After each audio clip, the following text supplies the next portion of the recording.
Infovision, le journal du matin de Radio Vision 2000.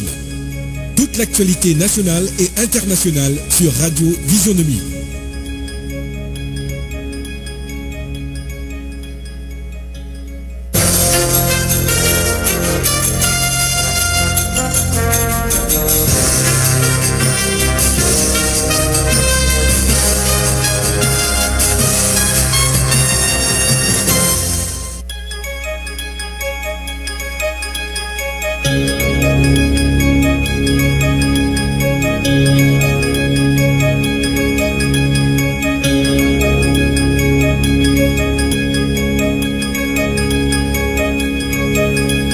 Merci de passer un bout de votre matinée à mes côtés. Bonjour à tous et bienvenue dans la dernière livraison du journal Infovision pour cette semaine.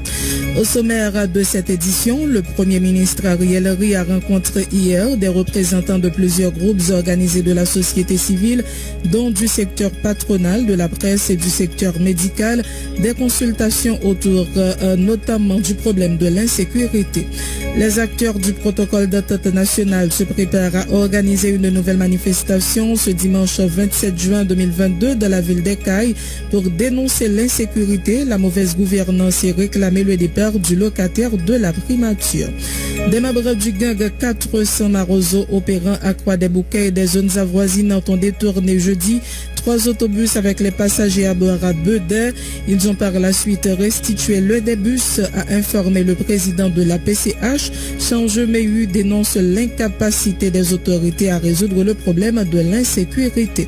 L'UDMO du Nord-Ouest et celle de l'Artibonite ont interpellé hier dans la localité de Tibois-Dôme, située entre les communes de Gros-Morne et Bassin-Bleu, Sandlé-Silien, Saint-Amand-Jackson, Blanc-Henri-Claude et Johnny Ferti-Juste pour trafic de drogue illicite.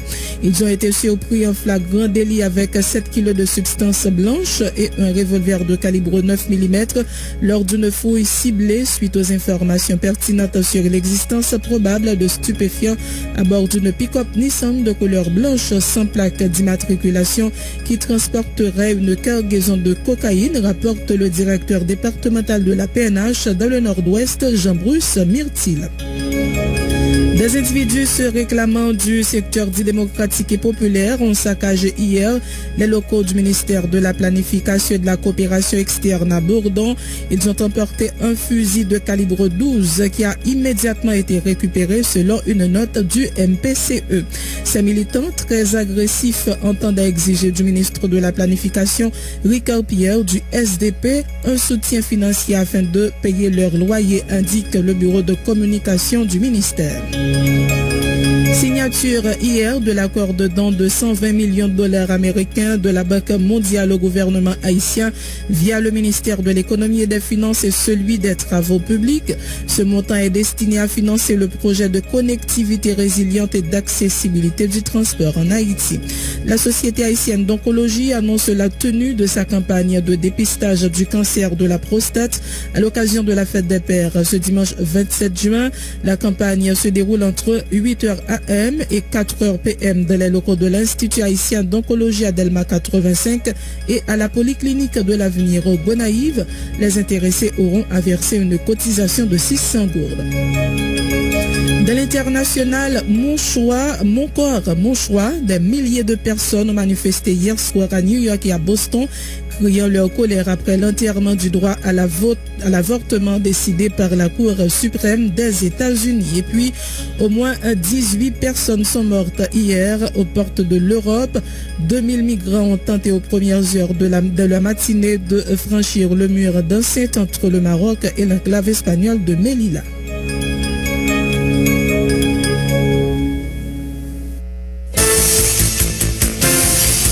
Être informé, c'est bien, mais être bien informé, c'est encore mieux. À Radio Vision 2000, l'information, c'est notre métier. L'information, c'est notre passion. Sport, culture, politique, information nationale et internationale, reportages, interviews, commentaires et analyses. Suivez l'info sur Vision 2000. En français, en créole, l'information déclinée sur tous les tons. Informer, c'est notre métier. Informer, c'est notre passion. Maxo Meus assure les manœuvres techniques à l'antenne, Marie-André Bélange. Bienvenue dans le développement du journal. Le Premier ministre Ariel Henry a rencontré hier des représentants de plusieurs groupes organisés de la société civile, dont du secteur patronal de la presse et du secteur médical. Des consultations autour notamment du problème de l'insécurité, a fait savoir le président de l'Association nationale des médias haïtiens, Jacques Samper. Écoutez ces précisions au micro de David Locher. David, de rencontre là, c'est soit affaire insécurité grandissante et qu'a prolongé le pays et que le Premier ministre a invité à une marche. Certainement, c'est moi-même en tête de délégation totale de ses membres. J'ai un ami qui est là tout, à une marche de la tour, j'ai gagné l'association des banques, j'ai l'association des juristes fait en ligne, tout ça. D'entrée de jeu, le Premier ministre là, comme il invité nous, comme il mentionné dans l'être là, c'est pour l'insécurité et que qui vit une situation côté que nous tous concernés. Nous tous concernés, naturellement, nous faire réunir ça, comprendre qui vient d'arrailler, l'attend que l'État fait un geste, que l'État prenne des décisions, des bails comme ça, des raconter des fonds état des lieux, de situation de l'État, et que nous ne sommes pas capables de dire en ordre, puisque au fait, c'était une réunion qui est faite de consultation, sans caméra, sans microphone. Le Premier ministre, nous comprenons que le faire ressortir, ils diront ça que, ils pensaient que catastrophe s'arrivait dans le pays, à côté que, pour gagner,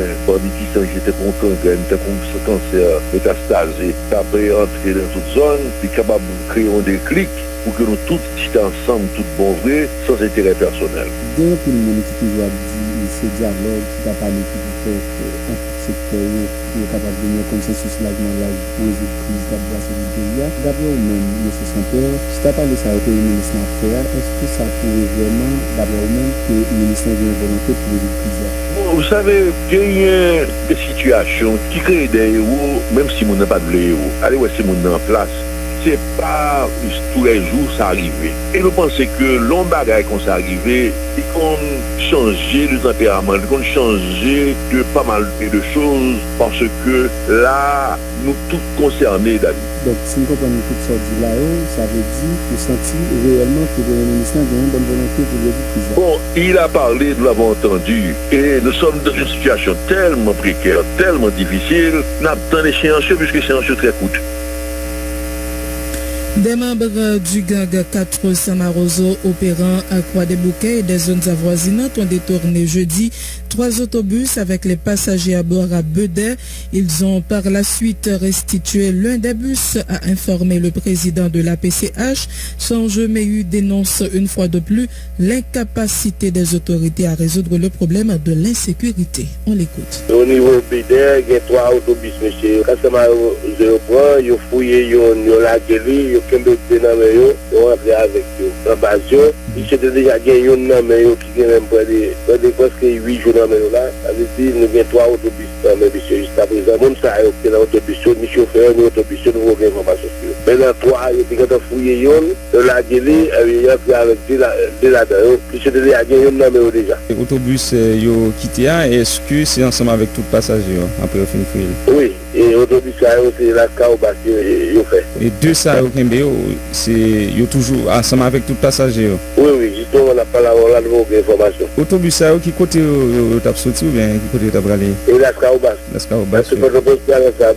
Et pour premier autobus, vous dites non qui était déjà dans main, qui s'est passé? Vous dites non, ça fait 8 jours qui s'est passé. Est-ce que vous pas contacté responsable autobus ça, vous pas négocié pour remettre autobus là? Et première fois, il était prendre autobus et mettre de là-dedans autobus ça, c'était autobus ça était fait. Nous allons même mettre l'argent pour eux, mais il y a une jusqu'à présent pour même monsieur parce que c'est complètement depuis pour l'autobus, mettre l'autobus à gros moyen pour l'alcool. Premier autobus ça a été pris avec passagers, non? Oui. Ok, bon, comment nous comprendre, c'est pratiquement dans le sud, dans le nord, c'est pratiquement même situation de temps en temps. Et qui ça qui expliquait d'après nous-mêmes, malgré le mouvement nous fait et l'autorité n'a pas vraiment réagi pour capable résoudre le problème. Ou bien le pays a traversé au chaos d'hommes. Avec mon autorité, c'est pas moi pour le respecter, pour le répéter, même parce que ça n'existe pas, pas d'affaire d'autorité dans le pays d'Haïti, c'est si l'autorité bandit, là, dans la capitale, là, où qui se travaille, bandit, pour aller voir pas qu'elle a un là, pas de monde capable l'État va mettre dehors, ça veut dire l'autorité de l'État, il a tiré dans la face depuis quelques années là, pas de faire autorité dans le pays d'Haïti. Il faut que nous conscients de ça, quand nous mettons un pile pour nous établir l'autorité, mais pas de autorité en Haïti. L'autorité c'est bandit, parce que c'est pas oublié. Depuis combien de temps là, bandit pas que les tribunaux de l'instance dans là, ça c'est que nous avons mettre dehors, non? Ça veut dire pas de autorité. Si l'autorité c'est bandit, il y a autorité qu'on a. Nous on peut pas aller avec responsable de Baléa ni responsable de la Strasbourg. Pour nous comment on est capable de faire, c'est capable de faire parce que nous va continuer, nous faisons tout mouvement pour nous faire. Tout mouvement pacifique nous fait, nous faisons manifestation, nous faisons tout ça. Mouvement pacifique, mais les gens entendent nous. Et nous nous battons les amener nous pour sur la bandit. Et ça nous servir la machine à chevaler, c'est de l'île vive. Ouais, nous finissons pour n'importe quel secteur de quoi. Par rapport à chaque bandit à faire sur nous. Là, la machine, pour machine passer aller-retour au cas. $1 000, ça coûte. Tu payes $500 pour passer aller, $500 pour le tourner. Tout véhicule transport en commun qui a fait zone sud là, qui utilisait Matissan, c'est l'argent au pays aller-retour. Oui, inévitable. Par contre, une machine qui a fait transport là, quelle machine Carrefour, quelle machine Léogal, c'est pour passer de Matissan, il faut payer ni aller du tout. L'ancien secrétaire d'État à la justice, maître Jacques Néoxylus, dénonce le silence complice de l'exécutif concernant la prise d'assaut du palais de justice par les individus armés de Village de Dieu. C'est une autre preuve que la bonne marche de l'appareil judiciaire n'a jamais été une priorité pour les gouvernements. C'est sûr, je maître Oxylus. On l'écoute au micro de Michel Xavier. Ça nous est le pouvoir judiciaire là en Haïti. En fait, c'est l'autorité judiciaire rendue indépendante de les textes. Rendue indépendante de les textes là, il revient à pouvoir politique, mais pouvoir exécutif. En particulier, notamment, il faut bailler justice, tout moyen pour le fonctionner. Oui, mais maître, en plus de faiblesse, nous connaissons le système judiciaire haïtien était déjà gagné là-dedans depuis belle lurette. Mais là, on a parlé de prise d'otage du palais de justice par des bandits lourdement armés. Je vous dis que le fonctionnement était déjà dépend de pouvoir exécutif là, qui met tout moyen à disposition. Mais encore plus, on y est là, dans prise en otage quotidien. Les gagnants pour colmater toute brèche, ça doit être directement dans le champ Paris. Pour y aller l'elfine de Moussa et comme ça, pour le garder justice pour le rendre fonctionnel en mettant à sa disposition des moyens. Quid d'être démarche entreprise par le commissaire du gouvernement actuel? Le commissaire du gouvernement connaît que nous ne pouvons pas prendre ça à la surface comme ça pour lui. Ça me le dit par là. Pour être dans le parquet ou dans le palais de justice, ou envahissement fait dans le fait là et puis tout met nos deux. Mais à partir de ce moment, on pense que non l'État qui a fonctionné. Comme ça, le gouvernement, c'est rapporter seulement pour dire mais ça passe, bien entendu, s'il gagne pour les éléments d'information, parce qu'on va gagner violent comme ça, on passe pour le gagner tout le temps. Par contre, s'il dispose tous les éléments d'information nécessaires. Mais à partir du moment que le rapport dit bon voilà. Maintenant, il revient aux autorités du pays, aux plus hautes autorités du pays, pour nous faire ce que nous devons. Pour qu'ils ça, parce que ça crive, non seulement c'est la justice qui est attaquée, mais ça crive, il est dépassé au ce périmètre. C'est mon bail qui sont dans ce périmètre de palais du justice. Mais ils montrent que l'autorité dirigeante, quelque part, et les bagages ne sont pas contrôlés. Si lui-même la peine sentit qu'il n'a pas bien contrôlé la situation, à ce moment-là, il se met maintenant tel coup, ou la guette tel qu'on aura vu. L'unité de lutte des avocats engagés pour la restauration d'un état de droit en Haïti, dans une lettre ouverte adressée au Premier ministre Ariel Henry, continue d'exiger la relocalisation du palais de justice de Port-au-Prince, pris en otage par des gangs armés. Cette structure demande au chef de l'exécutif monocéphale de donner à la PNH et aux forces armées des moyens adéquats afin de reprendre le contrôle des zones occupées par les bandits armés. Le coordonnateur adjoint de cette structure, Maître Jusnel Jean, en a profité pour encourager un dialogue interhaïtien en vue de sortir le pays du bourbier. Maître Jusnel Jean répond à Dominique Jean-Baptiste. Lorsqu'on attaque fait contre palais de justice de Port-au-Prince, non seulement le fait contre symbole autorité de l'État, maintenant il fait contre son pouvoir qui est co-dépositaire de la souveraineté nationale. Donc maintenant de ce fait, nous comprenons formal que l'autorité de l'État, dans toute composante, maintenant il n'y a pas dit rien, ni il n'y a pas aucune réaction par rapport à l'action qui était perpétrée dans la date 10 juin 2022. Premièrement, c'est pour constater que l'impossible pour le personnel judiciaire là, fréquenter bicentenaire là, parce que le fond d'accord, avant le président Jovenel Moïse, il y a eu un arrêté présidentiel qui a déclaré zone ça en zone rouge. Si tu as un arrêté présidentiel qui a déclaré zone ça en zone rouge, d'autant plus cette institution, l'État qui est en bas, ban pompier, la primature, et nous sommes chez le Parlement sous présidence Carl-Mira Cantal, honorable sénateur Carl-Mira Cantal, était voulu louer un espace qui n'a pas, si vous trompez, vous pouvez faire audience. Maintenant, de ce fait, ça veut dire tout simplement que bicentenaire là, il n'est pas fréquentable. Parce que souvent, nord bicentenaire là, sud bicentenaire là, et même en l'est, est-ouest, donc il y a enclavé avec des civils armés. Donc, de ce fait, on ne peut pas commander des juges, on ne peut pas commander des avocats qui veulent travailler dans la sérénité et qui appellent à travailler dans la sérénité.